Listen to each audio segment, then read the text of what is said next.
Unë nuk e shikoj Saliani i cili ka pasur këtë si qëllim, ka dashur fillimisht një lëvizje për të vënë shishën e qumshit aty për të zënë radhën, por nga ana tjetër nuk e shikoje si një lëvizje e cila në vetë do të arrinte të prodhonte diçka. Beko, sigurisht plasësh për Berishën në bazën e Partisë Demokratike, dhe mos bazën e militantëve, ka qenë gjithmonë një proces i vështirë, por mos tonë i pamundur. Prandaj mua më bëri përshtypje reagimi i sallës, sepse sidomos kur ti mbledh në mënyrë spontane njerëz ti thret bazën e partisë dhe tu, hajde sigurisht që baza mund të jetë mërzitur etj me gjithçka çapo ndodh, edhe me faktin që Partia Demokratike ndoshta nuk del dot nga ngërçi, po nëse përmendë emri Sali Berishës, gjithë stepeshin. Reagimi thuajse spontan i njerëzve kur Saliani i thot Berishës që ilaçi i shërimit Partisë Demokratike fillon nga ika jote, mua më bëri përshtypje. Unë e thash dhe vend editorial, jemi brenda paradoksi, askush nuk ka mundur ta sfidojë Sali Berishën në Partinë Demokratike, por ama askush nuk e ka ngacmuar Sali Berishën në bazë siç e ka ngacmuar Saliani. Pra në këtë mes kemi një herë të parë. Pastaj sa do ketë sukses, unë jam skeptik, si platori që do ketë sukses për të bërë një ndryshim të madh. Po guximi duhet si themi ka thyer e ka thyer një tabu, e vërtetë, po mua më duket ose e ka krisur një tabu. Po, shiko, jo çdo kush që mund të ishte në këto salla, po ti thoshte dua trokitej, sepse jo çdo kush është në gjendje që të mbledhë njerëz në salla. Këtu fillon e para. Mund të kesh mendime që të njëjta si të Salianit, mund të kesh edhe guxim, por mund të mos jesh në gjendje që të mbushësh sallat.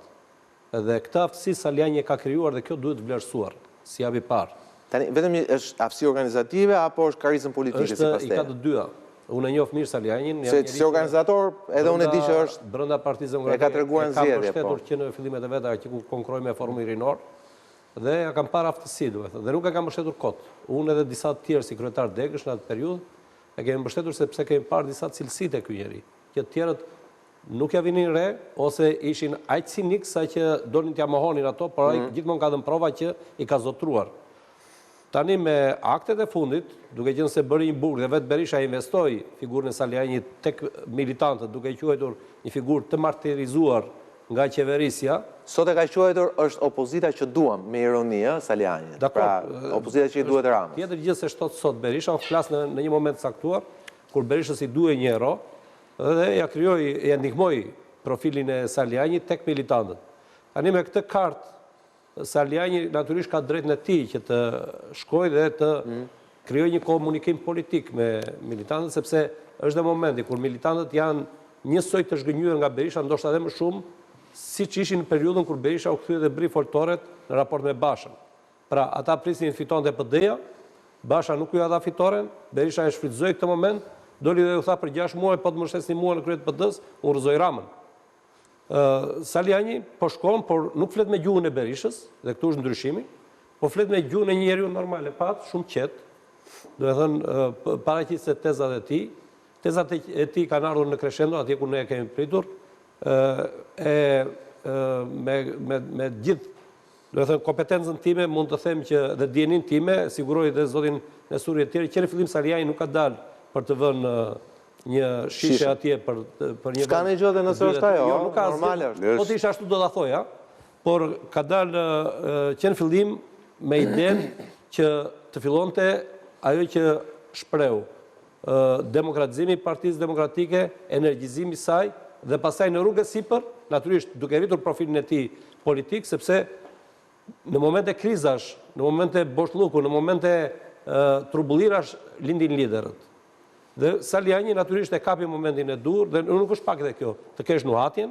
Patjetër, politikë është e parë, intuita është e parë. Të hedhësh tezat e dura, doktori prandaj vazhdonin e parë se ka intuitën. Dhe në një parti ku të tjerë nuk kanë as ide, bile unë kam testuar këto ditë e fundit, se unë përveç Berishës në atë parti me njëri tjetër probleme nuk kam.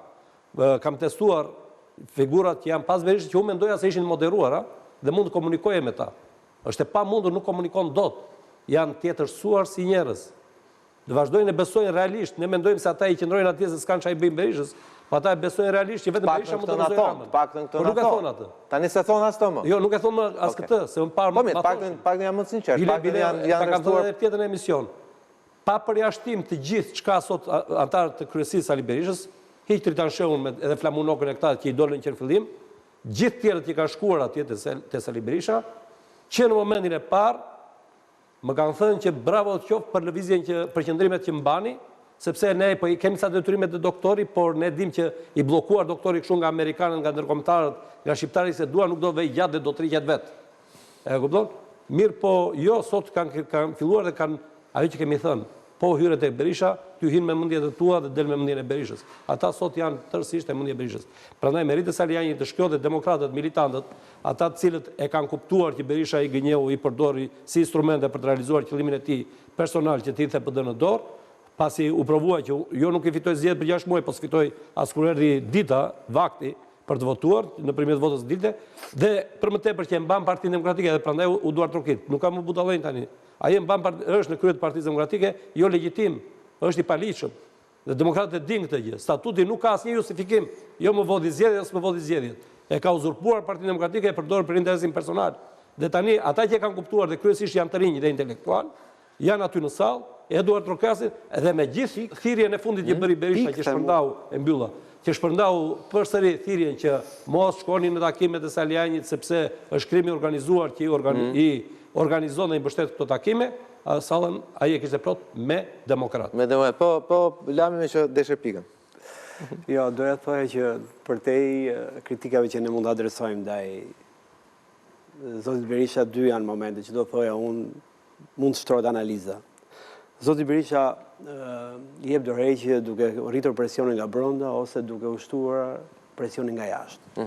Nga brenda në kuptimin e individëve që janë në struktura të larta, që Zoti Beko me të drejtë nga vëzhgimet e tij, kontakte që ka aty është një zë që nuk ekziston në lidhje me detyrimin që ka Zoti Berisha për të respektuar statutin e partisë. Dhe mbi këtë logjik pastaj futet të ri, gjithë lidershipi i Partisë Demokratike në ristrukturimin e saj ndërton një vizion, strategji e kështu me radhë, gjë e cila mbetet thjesht në diskutime mes nesh, po asgjë s'ndodh për shkak të asaj fryme që Zoti Beko tha që ndodh brenda Partisë Demokratike, ose rasti i dytë është siç ndodhi me 9 janar 2023, ku Zoti Berisha me mbështetësit e tij uzurpoi godinën, po jo vetëm, po mori gjithë mbështetjen e Zotit Basha. A jemi sot në kushtet për ta thënë këtë gjë për zotin Saliani? Unë mendoj që jemi akoma herët. Sigurisht është një fluks për ta vlerësuar për shkak se ngrihet një premisë e cila duhet të ishte sot busulla mbi cilën duhet të diskutojë dhe duhet të shtrohej diskutimi brenda Partisë Demokratike. Po tenton të ndërtoj një lloj besimi tërheqje të gjithë simpatizantëve mbështet Partisë Demokratike që nuk e shohin këtë gjë brenda asaj çfarë ndodh tek Partia Demokratike Zyrtare, dhe me këtë logjik po tenton ndoshta të shpresoj që ky numër do rritet, me idenë që të imponohet nga jashtë brenda strukturave të Partisë Demokratike.